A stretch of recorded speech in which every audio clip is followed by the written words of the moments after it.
This pyramid in Meidum is considered one of the most mystical structures in Egypt. This strange giant structure is located as far as 70 kilometers to the south from the Khufu complex. Even locals call it Aram Akalab, the false pyramid. Indeed, it does not look like a pyramid in the traditional sense. Some people claim it resembles a tower. Others believe it is merely the remnants of a colossal, world's largest stela. The pyramid was constructed from large standardized blocks. The naked eye can see that the blocks were aligned after laying. It's hard to believe that the inclined surface at an area equal to that of a basketball court was leveled by hand. It is not clear at all how exactly this was done. Previously, I thought that this was the entrance to the pyramid and couldn't understand why it was made at such a height. However, after watching recent drone footage, it became clear that it's simply a damage to the pyramid's wall. No one has provided a definite answer as to how this happened.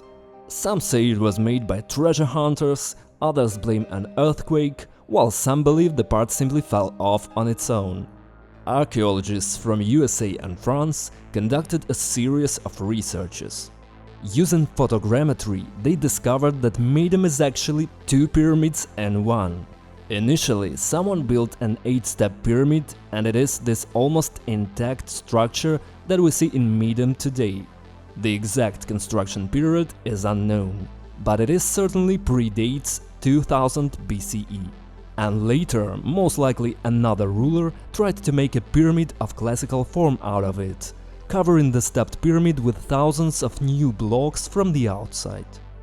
But this idea was not entirely successful, and subsequently the outer pyramid collapsed, or it could not be completed. The blocks of the old pyramid are very finely polished, stacked on top of each other without mortar, and have no significant gaps. Everything is constructed with exceptional quality. But I can't tell you the same about the outer pyramid they tried to build later.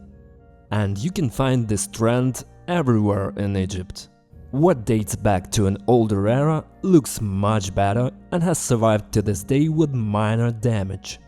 Which cannot be said about the officially later pyramids, some of which now look like a pile of stones. There are more than 100 pyramids in Egypt. 6 of them are radically different from the rest in the methods and technologies of their construction. Meidum is just one of them. Also standing out are the 3 pyramids of the Giza Plateau, the pyramids of Khufu, Khafre and Menkaure, as well as the Red and Band pyramid in Dahshur. Thousands of multi-ton blocks with perfectly smooth surfaces of walls, corridors and chambers. They look so outstanding in the picture of the primitive society of ancient Egypt that it is possible to advance the theory of their creation by a previous civilization that had reached a very high technological level. In Egypt, you can find an incredible amount of facts turning our view of history upside down. 100-ton sarcophagi confounding even modern-day technology when trying to reproduce them. Processed boulders with polished, curved surfaces, cutouts accurate, almost machine-level precision, cuttings with tubular drills and more. The number of stunning things is vast. In the quarry, you can find the trail of a giant machine which cut off the granite wall, and also a giant obelisk which was left in the quarry carved from a single huge piece of granite rock. And finally, here in Egypt, there are the giant statues, colossi of Memnon, thousands of tons of quartzite, one of the hardest natural materials. They require even harder tools than quartzite to work with them.